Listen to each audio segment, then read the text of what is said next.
Democracy എന്ന ചാപ്റ്ററാണ് നമ്മൾ പഠിച്ചുകൊണ്ടിരുന്നത്. അപ്പോൾ ഈ അടുത്തായിട്ട് നമ്മുടെ പുതിയ NCERT ടെക്സ്റ്റ് ബുക്കുകൾ നമ്മുടെ ആ സൈറ്റിൽ വന്നിട്ടുള്ള കാര്യം നിങ്ങളെല്ലാവരും അറിഞ്ഞിട്ടുണ്ടാകും.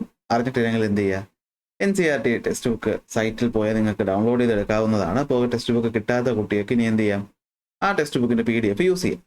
പക്ഷെ അവിടെ ഒരു ചെറിയ പ്രശ്നം എന്താണെന്ന് വെച്ചാൽ, നമുക്ക് ഈ കിട്ടിയ PDF-നേക്കാൾ ചെറിയ വ്യത്യാസങ്ങൾ നമുക്കിവിടെ കാണാൻ പറ്റും. ഫോർ എക്സാമ്പിൾ, ഇപ്പോൾ ഡെമോക്രസി എന്ന ചാപ്റ്റർ എടുത്താൽ എല്ലാ ടോപ്പിക്കും ഇതേ ഓർഡറിൽ ചെറിയ വ്യത്യാസമുണ്ട്, അങ്ങോട്ടും ഇങ്ങോട്ടും ചെറിയ മാറ്റമുണ്ട്. ടെക്സ്റ്റ് ബുക്കിൻ്റെ മൊത്തത്തിൽ തന്നെ ഒരു ഘടനയിൽ മാറ്റമുണ്ട്, എങ്കിലും ടോപ്പിക്കൊക്കെ ഏതാണ്ട് സെയിമാണ്.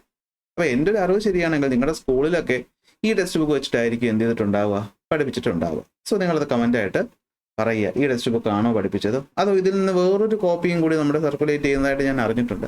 ഇനി ആ കോപ്പി വെച്ചിട്ടാണോ പഠിപ്പിച്ചത്, അതോ ടെക്സ്റ്റ് ബുക്ക് നിങ്ങൾ കണ്ടിട്ടേ ഇല്ല, ടീച്ചർ പറയുന്ന PDF ആണ് തന്നതെങ്കിലും ടോപ്പിക്ക് നിങ്ങളൊന്ന് നോക്കുക. സോ എൻ്റെ ഞാൻ അറിഞ്ഞിടത്തോളം ഈ ടോപ്പിക്കൊക്കെ തന്നെയാണ് പുതിയ ടെക്സ്റ്റ് ബുക്കിലുള്ളത്.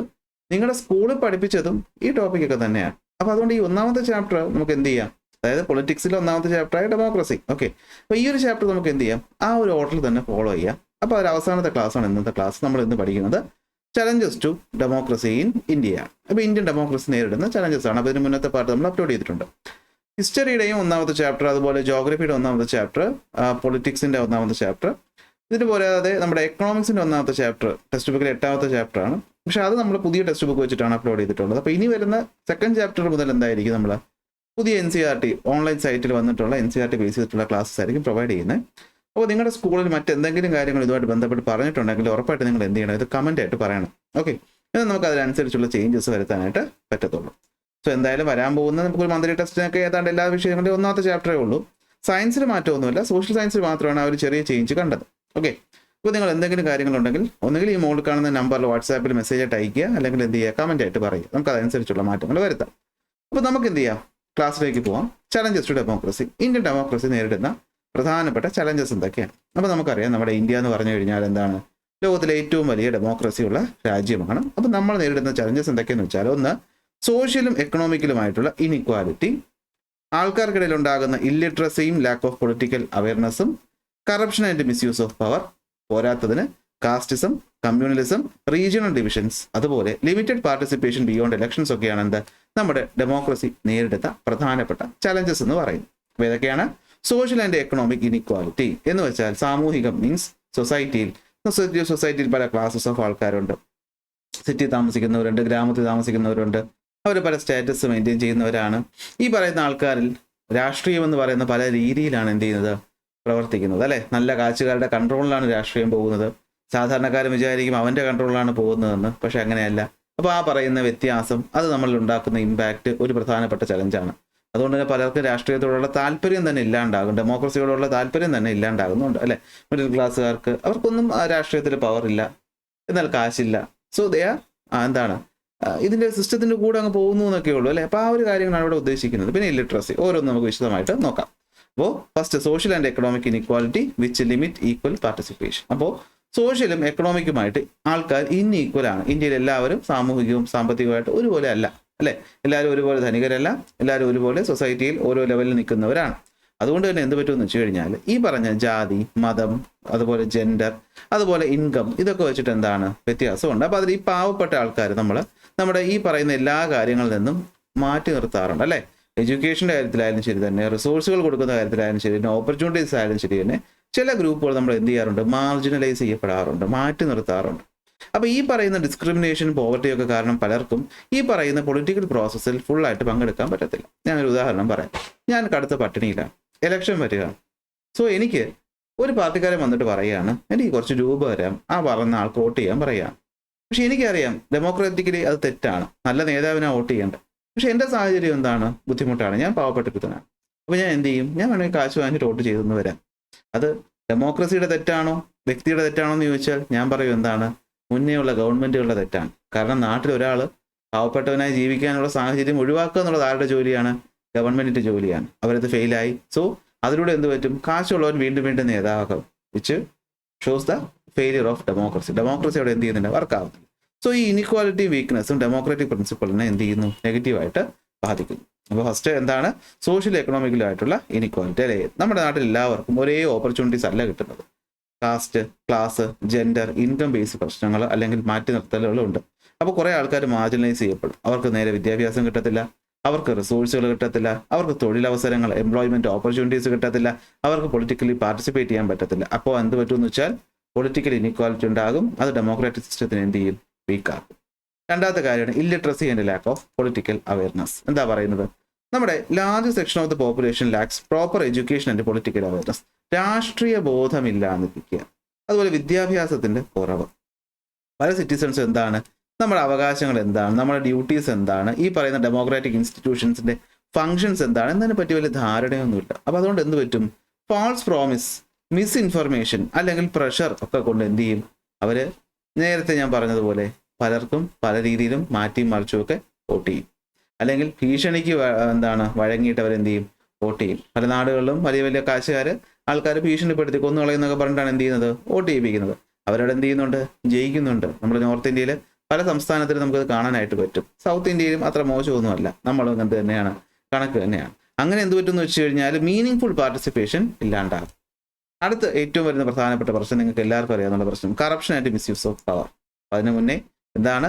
ഒരു ലാർജ് സെക്ഷൻ ഓഫ് ദ സൊസൈറ്റിക്ക് എന്താണ് രാഷ്ട്രീയമായിട്ടുള്ളതും അതുപോലെ തന്നെ വിദ്യാഭ്യാസം കുറവായതുകൊണ്ട് തന്നെ അവരുടെ അവകാശങ്ങളെ പറ്റിയിട്ടും ഡ്യൂട്ടീസിനെ പറ്റിയിട്ടും അറിയാത്തത് കൊണ്ട് തന്നെ ഫാൾസ് പ്രോമിസും മിസ് ഇൻഫർമേഷനും പ്രഷറും കൊണ്ട് എന്ത് ചെയ്യുന്നു? അവർ നല്ല രീതിയിൽ രാഷ്ട്രീയത്തിൽ പാർട്ടിസിപ്പേറ്റ് ചെയ്യാണ്ടാകുന്നു. അങ്ങനെ എന്ത് പറ്റുന്നു? രാഷ്ട്രീയം എന്ന് പറയുന്ന അല്ലെങ്കിൽ ഡെമോക്രസിയുടെ ആ ഒരു എഫക്റ്റ് ഇല്ലാണ്ടാകും. മറ്റൊന്നാണ് corruption and misuse of power. എന്താ പറയുന്നത് നിങ്ങൾക്കറിയാം അല്ലെ? നമ്മുടെ നാട്ടിൽ മൊത്തം എന്താണ്? കറപ്ഷനാണ്. മലയാളത്തിൽ അഴിമതി എന്ന് പറയും. എന്ന് വെച്ചാൽ എന്താ? നമ്മൾ ഈ പറയുന്ന എന്ത് കാര്യങ്ങളും നമുക്ക് ചെയ്തു തരേണ്ട ആൾക്കാർ നേരാവണ്ണത് ചെയ്തു തരാതെ പകരം നമ്മൾ അവർക്ക് കാശ് കൊടുക്കേണ്ട അവസ്ഥ വരുന്നൊരവസ്ഥ അല്ലേ? So misuse of the public office for personal gains. അവർക്ക് ശമ്പളം കിട്ടുമെങ്കിലും വീണ്ടും പൈസ കിട്ടാൻ വേണ്ടിയിട്ട് എന്ത് ചെയ്യും? ആൾക്കാരിൽ നിന്ന് കാശ് വാങ്ങുക. അതുപോലെ അഴിമതി നടത്തുക. സ്കൂൾ കെട്ടിടം പണിയുമ്പോഴത്തേക്കും അതിലെന്ത് ചെയ്യുന്നു? കമ്മീഷൻ വാങ്ങിക്കുന്നു. പാലം കെട്ടുമ്പോൾ കമ്മീഷൻ വാങ്ങുന്നു. ഒരു പ്രൊജക്റ്റ് വരുമ്പോഴും എന്ത് ചെയ്യുന്നു? കമ്മീഷൻ വാങ്ങിച്ചിട്ട് ജീവിക്കുമ്പോൾ എന്താ പറ്റുന്നത് വെച്ച് കഴിഞ്ഞാൽ നല്ല രീതിയിൽ കാര്യങ്ങളൊന്നും ഇംപ്ലിമെന്റ് ചെയ്യപ്പെടത്തില്ല. സോ കറപ്ഷൻ എന്ത് പറ്റും? ആൾക്കാർക്ക് സർക്കാരിലുള്ള വിശ്വാസം അല്ലെങ്കിൽ ഗവൺമെന്റിലുള്ള വിശ്വാസം നഷ്ടപ്പെടും. ലീഡേഴ്സ് പവർ മിസ്യൂസ് ചെയ്യുമ്പോൾ ഡെമോക്രാറ്റിക് വാല്യൂസ് എന്ത് ചെയ്യും? ഇല്ലാണ്ടാകും. നമ്മുടെ ഭരണത്തിന്റെ ട്രാൻസ്പെറൻസിയും അക്കൗണ്ടബിലിറ്റിയും നഷ്ടപ്പെടും അല്ലെ? പല നേതാക്കന്മാരുടെയും മക്കളെ പല ജോലിയിലും കയറ്റുന്നു. പല നേതാക്കന്മാരുടെയും മക്കളുടെ അക്കൗണ്ടിലേക്ക് കാശ് വരുന്നു അനധികൃതമായിട്ട്. അതായത് ഇവർ ചെയ്തു കൊടുക്കുന്ന സഹായത്തിന് ഈ മക്കളുടെ പേരിൽ കമ്പനി തുടങ്ങി അവിടെ കാശ് വരുന്നു. ഇതൊക്കെ നിങ്ങൾ വാർത്തയിൽ കാണുന്ന കാര്യമാണ് അല്ലെ? അപ്പൊ ഇതൊരിക്കലും നമ്മളൊരു നാടിന് നല്ലൊരു കാര്യമല്ല. നമുക്ക് തന്നെ തോന്നും അയ്യോ അല്ലെ, കഷ്ടപ്പെട്ട് PSC പഠിക്കുന്ന അല്ലെങ്കിൽ കഷ്ടപ്പെട്ട് UPSC പഠിക്കുന്ന, കഷ്ടപ്പെട്ട് SSC പഠിക്കുന്ന, ഗവൺമെന്റ് എക്സാംസിന് പഠിക്കുന്ന കുട്ടിക്ക് കിട്ടാതെ വലിയ വലിയ ആൾക്കാരുടെ മക്കൾക്ക് ആ ജോലി കൊടുക്കുന്നു കാശ് വാങ്ങിയിട്ട്. നമ്മൾക്ക് ഫെയ്ത്ത് നഷ്ടപ്പെടും. മറ്റൊന്ന് ഏറ്റവും പ്രധാനപ്പെട്ട പ്രശ്നം കാസ്റ്റിസം, കമ്മ്യൂണലിസം, റീജിയണൽ ഡിവിഷൻസ്. ജാതി നമ്മുടെ നാട്ടിലെ ഏറ്റവും പ്രധാനപ്പെട്ട പ്രശ്നത്തിൽ ഒന്നാണ് അല്ലെ? എല്ലാവർക്കും അവനവന്റെ ജാതി വലുതാണ് അല്ലെ? ആ ജാതിക്ക് വേണ്ടി അവർ എന്ത് ചെയ്യും? പ്രത്യേകിച്ച് ജാതി എന്ന് പറയുന്നത് നമുക്ക് ഗുണമൊന്നും ചെയ്തു തന്നില്ലെങ്കിലും നമുക്ക് എന്തോ ഒരു സെൻസ് ഓഫ് പ്രൈഡ് എന്നോ അല്ലെങ്കിൽ നമ്മളെ മാറ്റി നിർത്തിപ്പെട്ട ആൾക്കാരാണെന്നോ ഒക്കെ തോന്നല് നമുക്കുണ്ടാവുകയും അതിനെ ചൂഷണം ചെയ്യുന്ന പൊളിറ്റിക്കൽ പാർട്ടിക്കാരും ഉണ്ട്. അപ്പോൾ ഡെമോക്രസി എന്ത് പറ്റും? നമ്മുടെ ഡെമോക്രാറ്റിക് ഫോമിന് എതിരാണ് ഈ പറയുന്ന ഡിവിഷൻസ് എന്ന് പറയും. എന്നാൽ ഇന്ന് പൊളിറ്റിക്കൽ പാർട്ടീസ് പലരും എന്ത് ചെയ്യുന്നുണ്ട്? ഈ പറയുന്ന ഡിവിഷൻസിന്റെ വോട്ട് ഗെയിന് വേണ്ടിയിട്ട് എന്ത് ചെയ്യുന്നുണ്ട്? യൂസ് ചെയ്യുന്നുണ്ട്. അല്ലെ, ഇന്ന ജാതിപ്പെട്ട ആൾക്കാരുടെ പാർട്ടിയാണ്, അപ്പൊ നിങ്ങൾ ജാതി ഇതാണെങ്കിൽ നിങ്ങൾ ഈ പാർട്ടി ഒന്ന് ജോയിൻ ചെയ്യണം എന്നൊക്കെ പറഞ്ഞിട്ട് എന്ത് ചെയ്യുന്നു? ആൾക്കാരെ ചൂഷണം ചെയ്യും. മീൻസ് പറ്റിക്കുക, അത്രയേ ഉള്ളൂ ബേസിക് ആയിട്ട്. ഇങ്ങനെയുള്ള പ്രശ്നങ്ങൾ എന്താ കൊണ്ടെത്തിക്കുക എന്ന് പറഞ്ഞു കഴിഞ്ഞാൽ ഇപ്പോൾ കമ്മ്യൂണലിസം, ഒരു കമ്മ്യൂണിറ്റിക്ക് വേണ്ടിയിട്ട് ഹിന്ദു, മുസ്ലിം, ക്രിസ്ത്യൻ അങ്ങനെ കമ്മ്യൂണിറ്റിയുടെ പേരിൽ എന്ത് ചെയ്യും? ഇവർ വോട്ട് ബാങ്ക് പൊളിറ്റിക്സ് കളിക്കും. എന്താ പറ്റുന്നത്? ആൾക്കാർക്കിടയിൽ തമ്മിൽ പ്രശ്നം ഉണ്ടാവും, കമ്മ്യൂണൽ ഇഷ്യൂസ് ഉണ്ടാവും അല്ലെ? ജാതിയുടെ പേരിൽ, മതത്തിന്റെ പേരിൽ ആൾക്കാർ തമ്മിൽ തല്ലും, കൊലപാതകം നടക്കും, അങ്ങനെ ഉണ്ടാവും. റീജിയണൽ ഡിവിഷൻസ്, ഇപ്പൊ നമ്മൾ സൗത്ത് ഇന്ത്യ, നോർത്ത് ഇന്ത്യ എന്നൊക്കെ പറഞ്ഞിട്ടുണ്ട് അല്ലെ? സൗത്ത് ഇന്ത്യക്കാരൻ നോർത്ത് ഇന്ത്യയിൽ പോകുമ്പോൾ അവഗണന നേരിടും, നോർത്ത് ഇന്ത്യക്കാരൻ സൗത്ത് ഇന്ത്യ വരുമ്പോൾ അവനെ കുറ്റം പറയും, അവനെ ബംഗാളിൽ നിന്ന് വിളിച്ച് നമ്മൾ കളിയാക്കും. അപ്പൊ എന്ത് പറ്റും? ഒരേ രാജ്യത്തുള്ള ആൾക്കാരായ നമ്മൾ ഈ പറഞ്ഞതിന്റെ പേര് തമ്മിൽ തല്ലുമ്പോൾ അത് ഡെമോക്രാറ്റിക് ഫോമിന് തെറ്റാണ് അല്ലെ? ഡെമോക്രസിയിൽ എല്ലാവരും ഒരുമിച്ച് നിൽക്കുകയാണ് വേണ്ടത്. ലാസ്റ്റ് വരുന്നതാണ് എന്ത്? Limited participation beyond elections. നമ്മളെല്ലാവരും വിചാരിച്ചു വെച്ചേക്കുന്നത് ഡെമോക്രസി എന്ന് വെച്ചാൽ വോട്ട് ചെയ്യുമ്പോൾ തീരുന്നു എന്നാണ്. രാഷ്ട്രീയക്കാർ നമ്മളെ പറഞ്ഞ് പഠിപ്പിച്ചേക്കുന്നത് അത് തന്നെയാണ്. നിങ്ങൾ പോയിട്ട് ആ വോട്ട് കുത്തി കഴിഞ്ഞാൽ കഴിഞ്ഞ വോട്ടിട്ടതിൻ്റെ ബാക്കി മഷിയാണ് കേട്ടോ, ഇച്ചിരി ബാക്കിയുണ്ട്. വോട്ട് ഇട്ടിട്ട് വന്നു കഴിഞ്ഞാൽ തീർന്നു അല്ലേ? വോട്ടിട്ട് നിങ്ങൾ പൊക്കോളാം, ബാക്കി ഞങ്ങൾ നോക്കിക്കോളാം, ബാക്കി ഞങ്ങൾ സൗകര്യമുള്ള കാണിക്കും. അടുത്ത 5 കൊല്ലം ആവാറാകുമ്പോൾ ഞങ്ങൾ എന്ത് ചെയ്യും? വീണ്ടും വന്നിട്ട് ചിരിച്ച് കാണിച്ച് ഇങ്ങനെ നിന്നിട്ട് ഫോട്ടോയൊക്കെ എടുത്തിട്ട് അല്ലേ വണ്ടി കയറി നിന്നിട്ട് അനൗൺസ്മെന്റ് ഒക്കെ നടത്തിയിട്ട് എന്ത് ചെയ്യും? ആ വോട്ട് ചെയ്യും, മണ്ടന്മാരെ നമ്മൾ വീണ്ടും പോയി വോട്ട് ചെയ്യും. അടുത്ത 5 കൊല്ലം അവർ ആഹാ അതാ പോയി. പിന്നെ അവരെന്ത് ചെയ്യത്തില്ല, നമ്മളെ മൈൻഡ് ചെയ്യത്തില്ല. അല്ല നമ്മൾ കണ്ടിന്യൂ ചേട്ടാ ചേച്ചി അനിയത്തി മക്കളെ എന്നൊക്കെ വിളിച്ചിട്ട് വരുന്ന രാഷ്ട്രീയ നേതാക്കൾ നമ്മൾ ജയിച്ചു പോയി കഴിയുമ്പോഴോ അങ്ങോട്ട് മാറിയില്ല എന്ന് പറയും. Like that. ഈ പറയുന്ന ലിമിറ്റഡ് പാർട്ടിസിപ്പേഷൻ ബിയോണ്ട് ഇലക്ഷൻ എന്ന് വെച്ചാൽ ഇതല്ല. നമ്മളെന്ന് പറയുന്ന വ്യക്തികൾ ഒരിക്കലും ഈ വോട്ടിങ്ങിന് മാത്രമായിട്ട് എന്ത് ചെയ്യരുത്, നമ്മുടെ പാർട്ടിസിപ്പേഷന് ഒതുക്കി നിർത്തരുത്. അതായത് നമ്മൾ എന്ത് ചെയ്യണമെന്ന് വെച്ച് കഴിഞ്ഞാൽ, നമ്മൾ വോട്ട് ചെയ്ത് പോയി, നേതാവ് നേരാവണ്ണം ഭരിക്കുന്നില്ലെങ്കിൽ നമ്മൾ എന്ത് ചെയ്യണം, നമ്മൾ അതിനെതിരെ പ്രക്ഷോഭം നടത്തണം, നമ്മൾ പ്രൊട്ടസ്റ്റ് നടത്തണം, നമ്മൾ പബ്ലിക് ഡിബേറ്റ് നടത്തണം, നമ്മൾ കമ്മ്യൂണിറ്റി ആക്ടിവിറ്റീസ് നടത്തണം. അതിലൂടെ എന്ത് പറ്റും, അവർക്ക് തന്നെ മനസ്സിലാവും ഇവന്മാർ മണ്ടന്മാരല്ല, ഇവന്മാരെ പറ്റിച്ചാൽ ഇവന്മാർ നമുക്ക് പണി തരും. അങ്ങനെ ഉണ്ടെങ്കിൽ മാത്രമേ ആ ഒരു നമ്മളിപ്പോൾ സാധാരണ ഈ ഒപ്പോസിഷൻ പാർട്ടി ചെയ്യുന്ന പരിപാടിയാണ് സമരം എന്ന് പറയുന്നത്. സത്യത്തിൽ ഒപ്പോസിഷൻ പാർട്ടി ചെയ്യേണ്ട ഒരു കാര്യമല്ല, ജനങ്ങളെല്ലാവരും അതിൽ പങ്കെടുക്കണം. ഗവൺമെന്റ് ചെയ്യുന്ന പ്രവൃത്തി തെറ്റാണ്. നമ്മൾ വോട്ട് ചെയ്ത് വിട്ട ആള് വേണ്ടത്ര രീതി കാര്യങ്ങൾ ചെയ്യുന്നില്ലെങ്കിൽ ഇറങ്ങുക അല്ലേ, വെറുതെ ചെയ്യണം, അവർ നമ്മൾ സീറ്റിൽ നിന്ന് ഇറക്കണം, അത് നമ്മൾ സമരം ചെയ്യണോ, അപ്പോഴേ ഡെമോക്രസി വർക്കാവത്തുള്ളൂ. അപ്പൊ ഈ പറയുന്ന പ്രശ്നങ്ങൾ ഇതൊന്നും നമ്മൾ ചെയ്യാറില്ല, അതുകൊണ്ടാണ് നമ്മുടെ ഡെമോക്രസി പ്രശ്നത്തിലാവും. അപ്പോൾ ഡെമോക്രസി നേരിടുന്ന പ്രധാനപ്പെട്ട പ്രശ്നങ്ങൾ എന്ന് പറഞ്ഞ പരീക്ഷയ്ക്ക് ചോദിച്ചാൽ നിങ്ങൾ ഈ പറയുന്ന പോയിന്റുകൾ 1 by 1 ആയിട്ട് എന്ത് ചെയ്യണം, പറയണം. ഇതൊക്കെ പറയും: social and economic inequality, illiteracy and lack of political awareness, corruption and misuse of power, casteism, communalism, regional ഡിവിഷൻസും, ലിമിറ്റഡ് പാർട്ടിസിപ്പേഷൻ ബിയോണ്ട് ഇലക്ഷൻസ്. പറയുമല്ലോ, സെറ്റല്ലേ? സമയം കളയണ്ട, അടുത്ത ടോപ്പിക്കിലോട്ട് പോയാലോ. ലാസ്റ്റ് ടോപ്പിക്കാണേ, democratic system in the world. നമ്മുടെ ലോകത്ത് ഡെമോക്രാറ്റിക് സിസ്റ്റം പല രീതിയിലാണ് വർക്ക് ചെയ്യുന്നത്. അപ്പോൾ ഒരു ഉദാഹരണം വെച്ച് പറയുന്നതാണ് നല്ലത്. ഞാൻ നിങ്ങൾക്ക് വേണ്ടിയിട്ട് ഇതെല്ലാം കൂടെ എന്ത് ചെയ്തിട്ടുണ്ട്, ഒരൊറ്റ ടേബിളാക്കി തന്നിട്ടുണ്ട്. ഈ ടേബിൾ പഠിച്ചാൽ നിങ്ങൾക്ക് ഒറ്റയടിക്ക് പഠിക്കാൻ പറ്റും. നമുക്ക് കുറച്ച് രാജ്യങ്ങൾ എക്സാമ്പിളായിട്ട് എടുക്കാം. അപ്പോൾ പറയുന്നത് ഇത്രയേ ഉള്ളൂ, ഡെമോക്രസി എന്ന് പറയുന്നത് പല രാജ്യത്തും പല ഫോമിലാണ് പ്രവർത്തിക്കുന്നത്.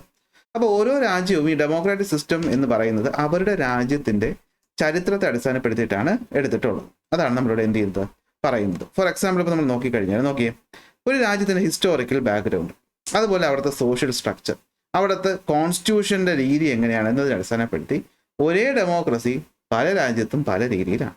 എലക്ഷനും റൂൾ ഓഫ് ലോയും സിറ്റിസൺസ് റൈറ്റും എല്ലാ ഡെമോക്രസിയിലും കോമൺ ആണെങ്കിലും അത് ഇംപ്ലിമെന്റ് ചെയ്യപ്പെടുന്ന രീതി ഓരോരുത്തരും വ്യത്യാസമാണ്. നമുക്ക് ഒരു രാജ്യത്തിൻ്റെ എക്സാമ്പിൾസ് വെച്ചത് പഠിക്കാം. ഉദാഹരണം, ആദ്യം ഇന്ത്യയിലെ ഡെമോക്രസിയുടെ പേരാണ് പാർലമെന്ററി ഡെമോക്രസി. എന്ന് വെച്ചാൽ നമ്മൾ എലക്ട് ചെയ്യുന്ന ആൾക്കാർ ചെന്നിരിക്കുന്നത് പാർലമെന്റിലാണ്, അവിടെ നിന്നാണ് മന്ത്രിസഭ ഉണ്ടാക്കുന്നത്. നമ്മുടെ ഗവൺമെന്റിന്റെ തലവൻ എന്ന് പറയുന്നത് പ്രൈം മിനിസ്റ്റർ ആണ്, എന്നാൽ രാജ്യത്തിന്റെ തലവൻ എന്ന് പറയുന്നത് പ്രസിഡന്റാണ്. പക്ഷെ നിങ്ങൾക്കറിയാം, പ്രസിഡന്റിന് പവർ ഒന്നുമില്ല, പവർ മൊത്തം പ്രൈം മിനിസ്റ്ററിൻ്റെയാണ് ഇരിക്കുന്നത്. അപ്പോൾ രാജ്യത്തിന്റെ ഗവൺമെന്റ് കൺട്രോൾ ചെയ്യുന്ന പ്രൈം മിനിസ്റ്റർ, ആ പ്രൈം മിനിസ്റ്റർ പാർലമെന്റിലെ അംഗമാണ്. അതുകൊണ്ട് നമ്മൾ പാർലമെന്ററി ഡെമോക്രസി എന്ന് പറയും. നമ്മൾ ജനങ്ങൾ എം പിമാരെ സെലക്ട് ചെയ്യും, എം പിമാർ പോയിട്ട് അവിടെ നിന്ന് പ്രൈം മിനിസ്റ്ററിനെ സെലക്ട് ചെയ്യും, മന്ത്രിമാരെയും സെലക്ട് ചെയ്യും, അവർ നമുക്ക് വേണ്ടിയിട്ട് ഭരിക്കും. ബ്രിട്ടീഷുകാരാണ് നമുക്കിത് എന്ത് ചെയ്തത്, ഈ ഒരു ഫോം നമുക്ക് പറഞ്ഞു തന്നത്. അമേരിക്കയിലോട്ട് പോകുമ്പോഴത്തേക്കും കളി മാറും. അമേരിക്കയിലുള്ളത് പ്രസിഡൻഷ്യൽ ഡെമോക്രസിയാണ്. പക്ഷേ ഇത് രണ്ട് നമ്മൾ നേരത്തെ പഠിച്ചു. അതായത് അവിടെ രാജ്യത്തിന്റെ തലവനും അതുപോലെ ഗവൺമെന്റിന്റെ തലവനും ആരാണ്, പ്രസിഡന്റാണ്. പ്രസിഡന്റ് പാർലമെന്റിലെ അംഗമല്ല. പ്രസിഡന്റിനെ നമ്മൾ ഡയറക്റ്റായിട്ട് എന്ത് ചെയ്യും, തിരഞ്ഞെടുക്കും. പക്ഷെ അവിടെ പാർലമെന്റ് ഉണ്ടോ, ഉണ്ട്. നമ്മൾ അതിനെ കോൺഗ്രസ് എന്നാണ് പറയുന്നത്. എന്താ വിളിക്കുന്നത്, കോൺഗ്രസ് എന്നാണ് വിളിക്കുന്നത്. ആ കോൺഗ്രസിൽ നമുക്ക് എന്തുണ്ട്, 2 വർഷത്തേക്ക് തിരഞ്ഞെടുക്കപ്പെടുന്ന കുറേ മെമ്പേഴ്സും ഉണ്ട്, 6 വർഷത്തേക്ക് തിരഞ്ഞെടുക്കപ്പെടുന്ന മെമ്പേഴ്സും ഉണ്ട്. അവരുടെ ജോലി എന്ന് വെച്ചാൽ എന്താണെന്ന് വെച്ച് കഴിഞ്ഞാൽ ലെജിസ്ലേഷനാണ്. എന്ന് വെച്ചാൽ അവർ ഈ 2 വർഷം തിരഞ്ഞെടുക്കുന്ന, 6 വർഷം തിരഞ്ഞെടുക്കുന്ന നമ്മുടെ ലോക്സഭ രാജ്യസഭ പോലെ അവിടെയും ഉണ്ട്. പക്ഷേ പ്രസിഡന്റ് ഇതൊന്നിലും അത് മാറി നിൽക്കും. കാരണം ഗവൺമെന്റ് കൺട്രോൾ ചെയ്യുന്നതും രാജ്യത്തിന് ഈ പറയുന്ന കാര്യങ്ങളൊക്കെ കൺട്രോൾ ചെയ്യുന്ന ആരാണ്, പ്രസിഡന്റാണ്. അതുകൊണ്ടാണ് പ്രസിഡൻഷ്യൽ ഡെമോക്രസി എന്ന് പറയുന്നത്. പ്രസിഡന്റിനെ നമ്മൾ അല്ലാണ്ട് തിരഞ്ഞെടുക്കും, പാർലമെന്റ് അല്ലാണ്ട് സെപ്പറേറ്റ് ആണ്. എന്നാൽ ഫ്രാൻസിലോട്ട് വരുമ്പോഴത്തേക്കും അത് സെമി പ്രസിഡൻഷ്യൽ ഡെമോക്രസിയാണ്. എന്ന് വെച്ചാൽ അവിടെ ഗവൺമെന്റിന്റെ ഹെഡ് എന്ന് പറയുന്നത് പ്രൈം മിനിസ്റ്റർ, സ്റ്റേറ്റിന്റെ ഹെഡ് എന്ന് പറയുന്നത് പ്രസിഡന്റ്. അപ്പോൾ ഇന്ത്യ പോലെ അല്ലേ എന്ന് ചോദിച്ചാൽ അല്ല. ഇന്ത്യയിൽ പ്രസിഡന്റിന് ഒട്ടും തന്നെ പവർ സത്യം പറഞ്ഞാൽ ഇല്ല. പക്ഷെ ഇവിടെ അങ്ങനെയല്ല. President handle major national matters like foreign affairs and defence. അപ്പോൾ ഫോറിൻ അഫയേഴ്സ്, ഡിഫൻസ് പോലെയുള്ള പ്രധാനപ്പെട്ട പല കാര്യങ്ങളും പ്രസിഡന്റിന് പവർ ഉണ്ട്. ഇന്ത്യയിലെ വ്യത്യാസം, ഇന്ത്യയിൽ പ്രസിഡന്റ് സത്യം പറഞ്ഞാൽ ഒരു പവറും ഇല്ല. ഈ പറയുന്ന ഒരു നോമിനൽ ഹെഡ് മാത്രമാണ് ഒപ്പിട്ട് കൊടുക്കുന്ന ജോലിയും പിന്നെ ചെറിയ കുറച്ച് പവർ പ്രസിഡന്റിന് ഇന്ത്യയിലുള്ളൂ. പക്ഷേ ഫ്രാൻസിൽ അങ്ങനെയല്ല. പവർ കറക്റ്റായിട്ട് എന്ത് ചെയ്തിട്ടുണ്ട്, പ്രൈം മിനിസ്റ്ററിനും പ്രസിഡന്റിനുമായിട്ട് എന്ത് ചെയ്തിട്ടുണ്ട്, ഡിവൈഡ് ചെയ്ത് കൊടുത്തിട്ടുണ്ട്. അപ്പോൾ അതാണ് മനസ്സിലാക്കേണ്ടത്. ഓക്കെ, അതുകൊണ്ടാണ് സെമി പ്രസിഡൻഷ്യൽ എന്ന് പറയുന്നത്. പ്രസിഡന്റ് ഉണ്ട്, പക്ഷേ പാർലമെന്റിലെ പ്രൈം മിനിസ്റ്റർ ഉള്ളത് കൊണ്ട് അങ്ങനെ പറയും. ഇനി കാനഡയിലോട്ട് വരുമ്പം ഇന്ത്യ പോലെയാണ് കാനഡ. ഒറ്റ വ്യത്യാസമേ ഉള്ളൂ. അവിടെ പ്രസിഡന്റിന് പകരം കിങ് ആണ്. പാർലമെന്റ് ആരുടെ കയ്യിൽ തന്നെയാണ്, പ്രൈം മിനിസ്റ്ററാണ്. അത് ഇന്ത്യയിലെ പോലെ തന്നെയാണ്. അതായത് പാർലമെന്ററി ഡെമോക്രസിയാണ്, ഗവൺമെന്റിന്റെ ഹെഡ് മിനിസ്റ്ററാണ്, കൗൺസിൽ ഓഫ് മിനിസ്റ്റേഴ്സ് ഉണ്ട്, എല്ലാം ഉണ്ട്. പക്ഷേ നമുക്കിവിടെ പ്രസിഡന്റ് ഉള്ള പോലെ അവിടെ ഒരു സെറിമോണിയൽ ഹെഡിന്റെ പേരാണ് കിങ്. അത് ഗവർണർ ജനറലിന്റെ കീഴിലാണ് വരുന്നത്. രാജാവ് അവിടെ പോയി നിൽക്കാറൊന്നുമില്ല. രാജാവ് ഗവർണർ ജനറലിനെ അപ്പോയിന്റ് ചെയ്തിട്ടുണ്ട്. പണ്ട് കാനഡ ഇംഗ്ലണ്ടിന്റെ എന്തായിരുന്നു, ഈ ബ്രിട്ടീഷുകാരുടെ കീഴിലായിരുന്നു. അതുകൊണ്ടാണ് അവർ ആ ഒരു സിസ്റ്റം ഉള്ളത്. പ്രസിഡന്റ് പോലെ അവിടെ ഒരു ഗവർണർ ജനറൽ ഉണ്ട്. ഈ ഗവർണർ ജനറൽ ആരാണ്? രാജാവിന്റെ ആളാണ്. അപ്പോൾ ഇത്രയേ ഉള്ളൂ. ഇന്ത്യയിൽ പാർലമെന്ററി എന്ന് വെച്ചാൽ ഗവൺമെന്റിന്റെ ഹെഡ് പ്രൈം മിനിസ്റ്ററും പ്രസിഡന്റ് സ്റ്റേറ്റിന്റെ നോമിനൽ ഹെഡാണ്, വലിയ പവർ ഒന്നുമില്ല. എന്നാൽ USA പ്രസിഡൻഷ്യൽ ഡെമോക്രസിയാണ്, രണ്ടിന്റെ ഹെഡ് പ്രസിഡന്റ്. ഫ്രാൻസ് വരുമ്പോൾ മിക്സ് വരും, ഗവൺമെന്റ് പ്രൈം മിനിസ്റ്ററും സ്റ്റേറ്റിന്റെ പ്രസിഡന്റും. പക്ഷേ സ്റ്റേറ്റിലെ പ്രസിഡന്റിന് ഫോറിൻ അഫയേഴ്സ് പോലെയുള്ള പവറുകൾ കൂടെ ഉണ്ട്. കാനഡയിൽ വരുമ്പോഴോ ഇന്ത്യ പോലെ തന്നെയാണ്, പ്രസിഡന്റിന് പകരം കിങ് വരുന്നു എന്നേ ഉള്ളൂ. ഇതെല്ലാം ഡെമോക്രസിയാണ്. ഇനി റഷ്യയിലോട്ട് വരുമ്പോഴോ തമാശ എന്താണെന്ന് വെച്ചാൽ റഷ്യയിൽ സെമി പ്രസിഡൻഷ്യൽ റിപ്പബ്ലിക്കാണ്. അടുത്ത സെമി പ്രസിഡൻഷ്യൽ റിപ്പബ്ലിക് എന്ന് വെച്ച് കഴിഞ്ഞാൽ അവിടുത്തെ ഗവൺമെന്റിന് ഒരു പ്രൈം മിനിസ്റ്റർ ഹെഡ് ഉണ്ടെങ്കിലും നേരെ തിരിച്ചാണ്. ഇന്ത്യയിൽ ആലോചിച്ച് നോക്കി, ഇന്ത്യയിൽ തിരഞ്ഞെടുക്കപ്പെടുന്ന ആള് ഇന്ത്യയുടെ ഓപ്പോസിറ്റ് റഷ്യ എന്ന് പഠിച്ചാൽ മതി. ഇന്ത്യയിൽ തിരഞ്ഞെടുക്കുന്ന ആള് പ്രൈം മിനിസ്റ്റർ. പ്രൈം മിനിസ്റ്ററും മന്ത്രിമാരും ചേർന്ന് അപ്പോയിന്റ് ചെയ്യുന്ന ഒരാളാണ് പ്രസിഡന്റ്. ഇവിടെ നേരെ തിരിച്ചു, ജനങ്ങൾ തിരഞ്ഞെടുക്കുന്ന പ്രസിഡന്റ്. രാജ്യത്തിന്റെ പവറും ഒക്കെ ആരുടെയിലാണ്? പ്രസിഡന്റാണ്. പ്രസിഡന്റ് നോമിനേറ്റ് ചെയ്ത് വരുന്ന ഒരാളാണ് ആര്? Prime minister. റഷ്യയിൽ ഇന്ത്യയുടെ നേരെ ഓപ്പോസിറ്റ്. അതായത് നമ്മൾ വോട്ട് ചെയ്യുന്ന ആർക്കാണ്? പ്രസിഡന്റിന് വേണ്ടിയിട്ടാണ്. പ്രസിഡന്റാണ് അവിടുത്തെ ഏറ്റവും ശക്തനായ ആളെന്ന് പറയുന്നത്.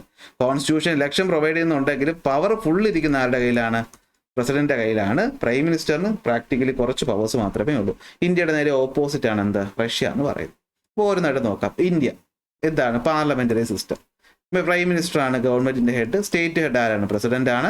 അതിൽ സെൻട്രൽ ഗവൺമെന്റ്, സ്റ്റേറ്റ് ഗവൺമെന്റ് കൊണ്ട്, അതായത് നമ്മളൊരു ഫെഡറൽ സ്ട്രക്ചറാണ് കൊണ്ടുവരുന്നത്. അപ്പോൾ ഞാൻ ഈ ടേബിൾ പറഞ്ഞത് നിങ്ങൾക്ക് ഒരു കമ്പാരിസൺ ആണ്. ഇനി ഓരോന്നായിട്ട് നോക്കാം. ഓക്കെ, അപ്പോൾ നമുക്ക് സ്റ്റേറ്റ് ഗവൺമെന്റിന് പവർ ഉണ്ട്, സെൻട്രൽ ഗവൺമെന്റ് പവർ ഉണ്ട്. അങ്ങനെ ശക്തി, പവർ എന്ന് പറയുന്നത് സ്റ്റേറ്റിനും സെൻട്രലിനും ഡിവൈഡ് ചെയ്ത് കൊടുത്തിട്ടുണ്ടെങ്കിൽ അതിനാണ് നമ്മൾ ഫെഡറൽ സ്ട്രക്ചർ എന്ന് പറയുന്നത്. ഫെഡറൽ. ഓക്കെ, അപ്പോൾ ഇതാണ് നമ്മുടെ രീതി എന്ന് പറയുന്നത്. ഓക്കെ, നമുക്ക് അതുകൊണ്ട് തന്നെ യൂണിറ്റി ആൻഡ് ഡൈവേഴ്സിറ്റി മെയിൻറ്റെയിൻ ചെയ്യാൻ പറ്റും. കാരണം സ്റ്റേറ്റിന് പവർ കൊടുത്തില്ലെങ്കിൽ ആലോചിച്ച് നോക്കി, നമ്മളെല്ലാ സ്റ്റേറ്റും ഒരേ ആൾക്കാരല്ല അല്ലേ? കേരളത്തിൽ മലയാളികളാണ്, തമിഴ്നാട്ടിൽ തമിഴനാണ്, ആന്ധ്രയിൽ തെലുങ്കനാണ് അല്ലേ, കർണാടകയിൽ കന്നഡികനാണ്. So there is a difference. അടുത്ത USA എന്താണ്? പ്രസിഡൻഷ്യൽ സിസ്റ്റമാണ് ഫോളോ ചെയ്യുന്നത്. ഹെഡ് ഓഫ് ദ സ്റ്റേറ്റ് അതുപോലെ ഗവൺമെന്റും പ്രസിഡന്റാണ്. അതുപോലെ ഇവിടെ എന്തുണ്ട്? ഈ പറയുന്ന എക്സിക്യൂട്ടീവും ലെജിസ്ലേച്ചറും ജുഡീഷ്യറിയും ഒക്കെ കൺട്രോൾ ചെയ്യുന്ന പ്രസിഡന്റാണ്. എന്താണ്? ഒരു ഇൻഡിപെൻഡന്റ് ലെജിസ്ലേച്ചർ ഉണ്ട്. അതായത് കോൺഗ്രസ് എന്ന് പറയുന്നത് ഇതിൽ നിന്ന് ഡിഫറെന്റ് ആയിട്ടുള്ള ഒന്ന് ആണ്.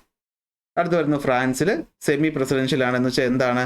അവിടെ രണ്ടും ഉണ്ട്. അതായത് ഫോറിൻ അഫയേഴ്സ്, ഡിഫൻസ് പോലെയുള്ള കാര്യങ്ങൾ പ്രസിഡന്റ് കൺട്രോൾ ചെയ്യും, ബാക്കി കാര്യങ്ങളൊക്കെ ആര് കൺട്രോൾ ചെയ്യും? പ്രൈം മിനിസ്റ്റർ കൺട്രോൾ ചെയ്യും. രണ്ടും കൂടെ ചേർത്ത്.